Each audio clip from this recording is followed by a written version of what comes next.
বন্ধুরা, আর কিছুক্ষণের মধ্যে আইপিএল 2024 এর ফাইনাল ম্যাচটি চেন্নাইয়ের স্টেডিয়ামে অনুষ্ঠিত হতে চলেছে।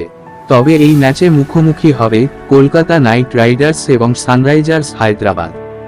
একদিকে কলকাতা নাইট রাইডার্স দল 2014 সালের পর তার প্রথম আইপিএল শিরোপা জিততে চায়, অন্যদিকে সানরাইজার্স হায়দ্রাবাদ দল 2016 সালে ডেভিড ওয়ার্নারের নেতৃত্বে করা কীর্তি পুনরাবৃত্তি করতে চায়।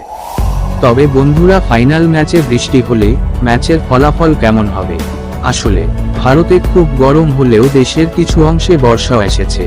এরপরে মনে করা হচ্ছে চেন্নাইয়ের মাঠে যদি বৃষ্টি হয় এবং ম্যাচটি সম্পূর্ণ বাতিল হয়ে যায়, তাহলে কোন দলকে আইপিএল 2024 সালের ট্রফি দেওয়া হবে?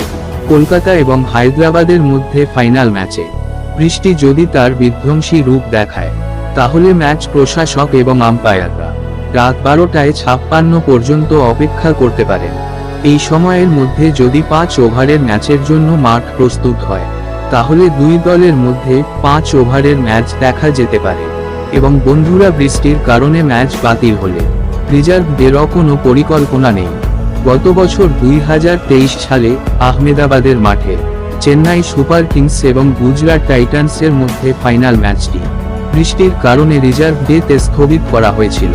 কিন্তু বিসিসিআই এবারের ফাইনাল ম্যাচের জন্য একটি রিজার্ভ ডে রাখার পরিকল্পনা না করে ফাইনাল ম্যাচের কাট অফ টাইম 2 ঘন্টা বাড়িয়েছে এবং সময় মতো ম্যাচটি শুরু না হলে কলকাতা এবং হায়দ্রাবাদের মধ্যকার ম্যাচটি বাতিল করা হবে। ম্যাচ বাতিল হলে আইপিএল চ্যাম্পিয়ন হতে পারে পয়েন্ট টেবিলের টপ পর্যায়ে প্রথম হওয়ার কারণে কলকাতা নাইট রাইডার্স আইপিএল 2024 এর বিজয়ী হিসেবে বিবেচিত হবে।